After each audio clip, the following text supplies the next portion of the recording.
Fumble a bag, now I will not fumble a bag. Fumble a bag, now I will not fumble a bag. Act like you know how this goes.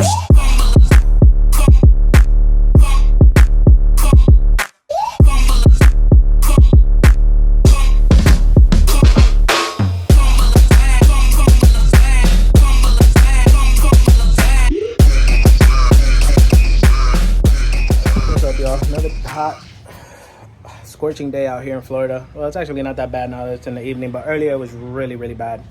So today what we're going to be doing is we're going to be swapping out this water pump. And the reason for that is because the car is, it started overheating on me again now that it's getting hot.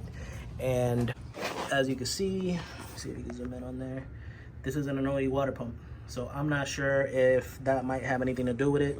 The reason I'm suspecting that it's the water pump is because the car only overheats when I'm driving long distances and when it's hot out. So if it's not hot out, car's cool, car's chilling. I do have a slim fan here without a shroud, so I don't know if that's an issue. I've always ran the half-size EK radiator with the stock fan. Never had an issue before up until recently. I changed out the thermostat. It is an AutoZone thermostat. From what I've heard from a lot of people is they have a lot of issues with the AutoZone thermostat. So if you're watching this video, don't use an AutoZone thermostat. Don't risk it. Just either get an OE or go to like Napa or Advance or even go to AutoZone and get like a fail-safe or something. So two things I'm going to do. First thing I'm going to do is I have an OE water pump inside. It's not brand new. It's a used water pump, but it came off of here. I had it on the last motor that was in this car before, and when I got this motor, that water pump was on it. There was nothing wrong with it, so it stayed on it. And I got this motor, the block, from the junkyard when I did. So I ended up just assembling that, putting it all together, and sent it. So we're gonna go ahead and swap that water pump for my old OE Honda water pump, which is in relatively new condition. The bearing is really stiff. Everything is really good the way that it needs to be.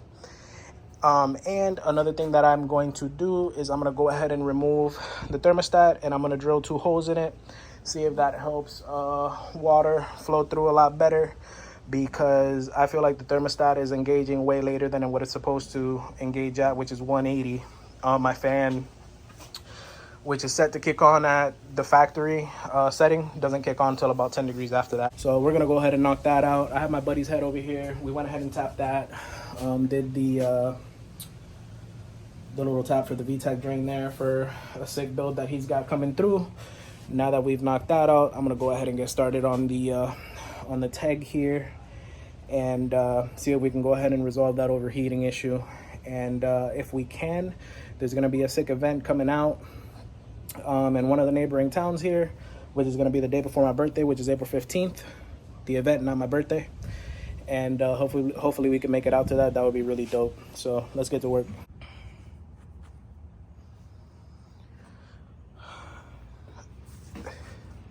All right, so we started working on this. Took me a little while to get to work on it because what I realized is that all the water pumps that I have, here's one of them. Where's the other one? There's another one somewhere, which is the one oh, here it is. So these are both OEM Honda pumps. I'm gonna use this one. They're both in really good condition. This one's just a little uglier, but if you look at the backside, super clean. Looks almost brand new. You can still see the P75 thing on there. These are 19 teeth pumps. So you can see 19 teeth. That means they got 19 teeth on them, in case you didn't know. I'm pretty sure you're aware that I am running a VTEC motor, so there's always been something like that goes around like online and stuff that they always say that once you do the VTEC conversion, you have to switch to the VTEC water pump and the timing belt. You don't have to. I think the only reason you do that is because of the fact that with the VTEC pump having 3 more teeth, it spins faster. So you get a little better water flow in the system, especially under like higher load and stuff like that. But in this case, we just want to make sure that the water pump isn't the issue because it's an aftermarket water pump. So we're just going to go back to a non-VTEC pump, and we have a timing belt to match it. So as long as you're using the timing belt that goes to your pump, you should be fine. So if you're ever doing a like a B20VTEC LSVTEC conversion, as long as you use your actual timing belt that's already on your motor with your water pump, you'll be fine. You'll be able to time it. It'll run correctly. Same thing with, like, if you switch it to the 22 teeth, then obviously you have to change the belt to a VTEC engine belt so that the teeth match and correlate and all that, and you get your timing correct. But anyway, so that's what we're gonna do. I've already taken all the belts and everything off. The crank pulley's already off down there. I just undid the tensioner. So now what we're gonna do is I'm gonna look for my drain pan wherever it's at, and I'm gonna put it in the bottom and drain the coolant out. And I'm gonna go ahead and pop this belt off of here and start getting the water pump off. I'm also gonna go ahead and put this to TDC. It's almost right there. So I'm just gonna go ahead and give it a few spin, or like half a spin, just to line the motor TDC. And just so I don't have to do any extra work later. And then we can go ahead and put this water pump on. It shouldn't be too long of a process. And that should be pretty much it. Then after that, I just got to put the belts and everything back on. If I don't get the time to do that tonight, I'll just go ahead and slap the belts and everything on tomorrow. Shouldn't be too difficult. And then I'll start driving this car to work and see if hopefully that fixes my overheating issue. I also want to take the thermostat out because, like I mentioned earlier, I've heard some horror stories about the AutoZone thermostats. So the thermostat is working. I just don't know if it's working at the temperature it needs to work. So I'm going to pull it. I'm going to drill 2 holes in it directly across from each other. And then we're going to drive it and see what happens. If that doesn't resolve the issue, there is a motor that I'm building soon. This will probably just escalate things and make me hurry up and finish putting that motor together and just get it in here ASAP. So let me keep moving forward. Let me put this TDC and keep pushing and see how far we get tonight.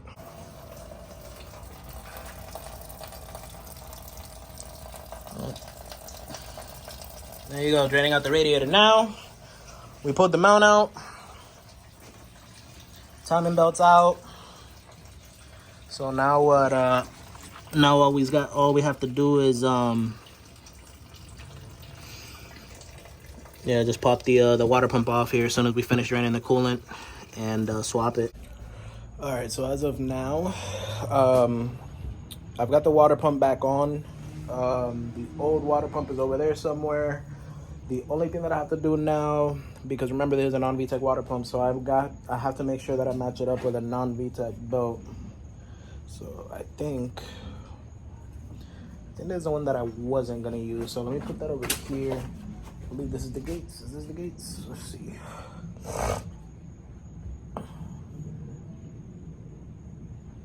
No, this isn't the gates. So then this has to be the gates then.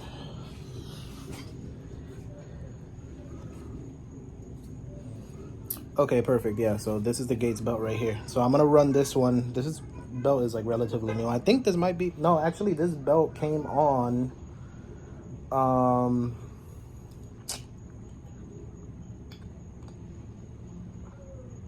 want to say this belt came on like one of the motors that I got from the junkyard or something, and it had a fresh belt. It could have been it could have been the belt that came on this B20 when I got it from the junkyard, because it's been sitting in the back of the Saturn for God knows how long. But yes, water pump is on, as you can see right there. Fresh Honda water pump. Well, fresh, kind of, sort of. It's a fresh water pump, but it's not like brand new or anything. So we still have everything timed up. Cam gears are lined up and stuff. I gotta double check the crank and make sure. Throw the belt on, and then once the belt is on and in place, I was gonna replace the tensioner, but I pulled the tensioner off and checked the bearing. Bearing seems like it's fine. So I'm just gonna go ahead and run that same tensioner that's there. And then once we get the belt back on, I just have to put this mount back into place.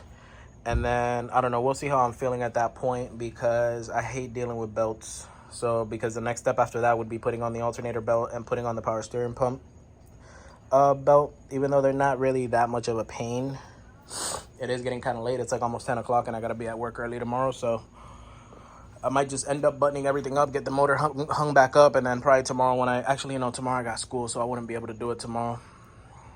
Well, looks like I'm going to push through and get this done tonight, so let's let's get moving. Man, it is late as hell, yo. I think it's like, I want to say it's 11 o'clock, maybe. Could be midnight, who knows. But, yeah, so I'm pretty much almost done. Just finished throwing on the alternator belt. As you can see there, alternator belt on. Everything is snugged up. Yeah, crank pulley's on. I actually already started the car. Car already started. Keep in mind, this is a non-VTEC water pump with the non-VTEC belt. So 19 tooth water pump with the corresponding belt.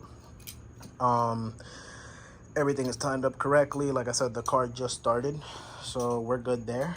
Only thing left now is put on the power steering belt here, snug that up, and then the last thing is gonna be to do the mount.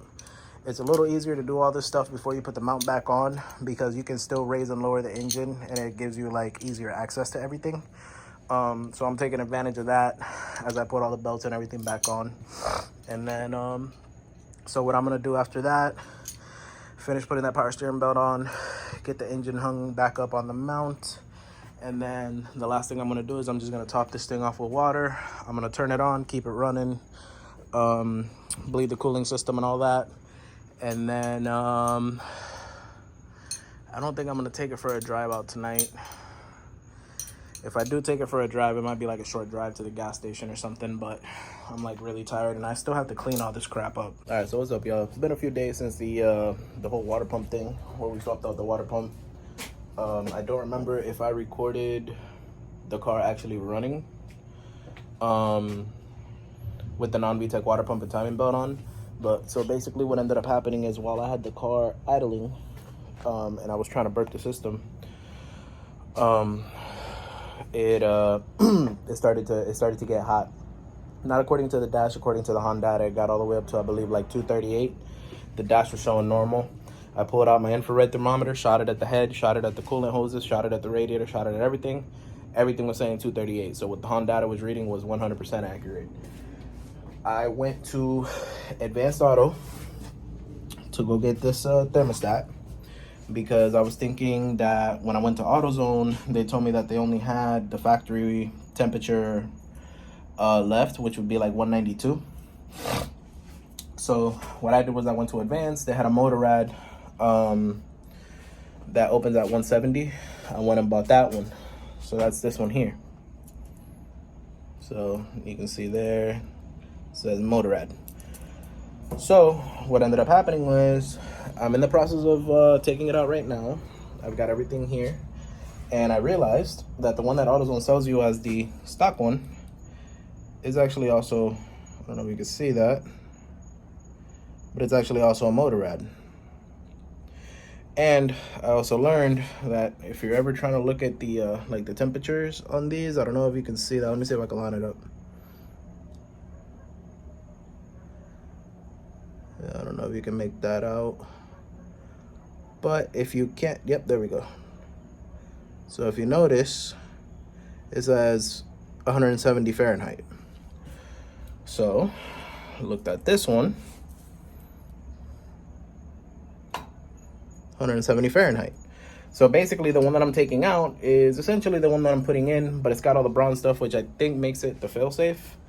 This one feels like it's got a little more resistance on the spring.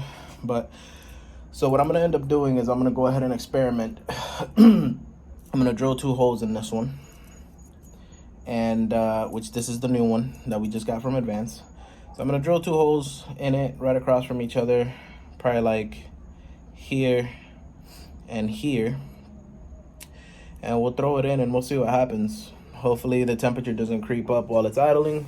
If it does, then we'll have another issue. So we'll see, but I'm gonna go ahead and drill out these holes. I'll show you guys the end result, and we'll get it installed and see what happens. All right, y'all, so thermostat is in. You can see it in there with, it's got the 2 holes drilled in it. The gasket kind of covered a little bit of the hole, the holes. So we'll see how that affects it, if it affects it any. Where is the hose clamp for this thing?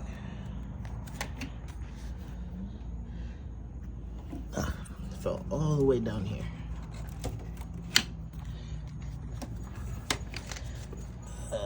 Come on.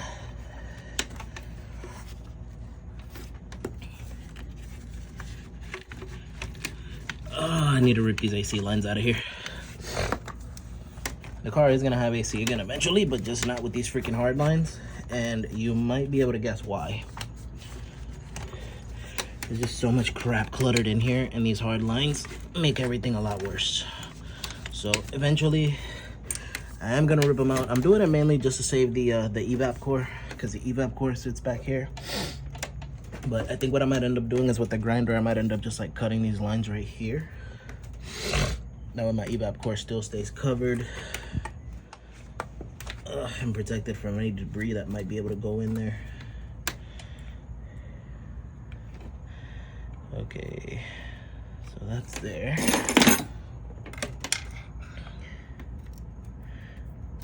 Oh, hold on one second. Let's see.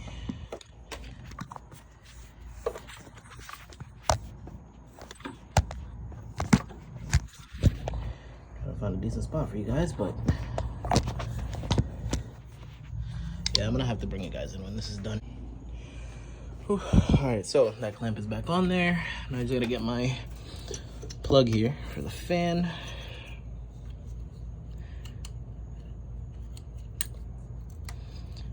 Okay, so that's connected.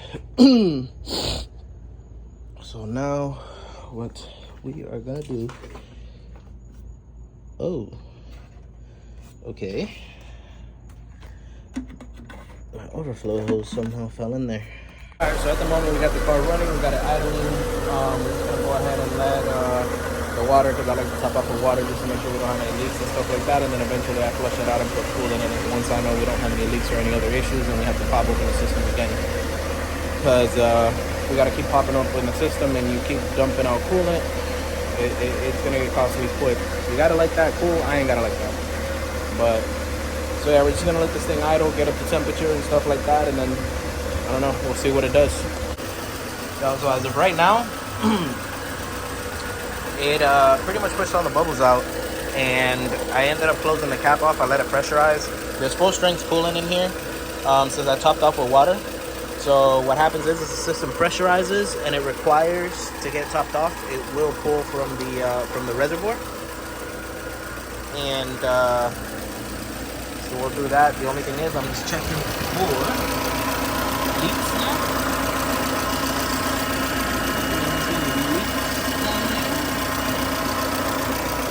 Looks like it is all good to me. So I'm gonna go ahead and let it keep idling like this for a little while, and then if the temperature stays, the temperature's chilling right now around 178, 190, or 178, 179. The last time, by now the temperature was already up at like 215, almost 220. And then if you look here, the on the gauge, it's like 1/3 of the way up. Before, the car by this point would already be like closer to the halfway mark. So I believe it's safe to say that we should be good. But what we're gonna do after this is we're just gonna have to go ahead and take the car for a drive. Not because I want to or anything, you know, not just because I want to take the car for a joyride in the middle of the night, because I haven't driven it in forever, because I've had to fix this issue, more for testing purposes and making sure that everything is good. Right? Right. All right, so it's about that time. It's late as hell. It's like 11 o'clock at night. I took the car for a drive because I wanted to put some gas in it so I could drive it to work tomorrow and see how it reacts during the day when it's like super hot here. It drove fine. It did shoot up like 20 degrees though, even though it's not that hot out. By 20 degrees, I mean it was sitting at like 181, 183 on idle. Once I started driving it towards the gas station and I got out on the main road and pushed it a little bit, it got up to like 203, which still isn't bad. I think when I had it at the highest load, there was a car that pissed me off. This is one of these damn Northerners.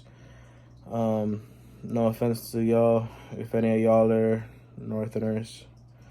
By Northerners, I mean New York, Connecticut, you know, that New England area where you'll tend to find your way down here to Florida and just never find your way out.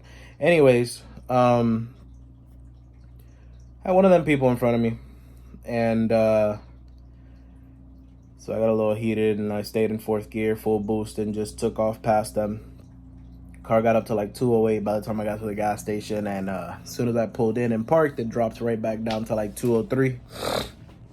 So and then the whole way here, just cruising, it was just sitting at 203 the whole time. So we'll see. I mean, even if the Honda reads like 210, that cylinder head temperature, I am expecting it to be a little warmer than what we would normally expect. I know it's not going to stay like 190, 195, especially down here in South Florida. I mean, normally it's about 210, 215. Sometimes, you know, some of these motors get up to 220.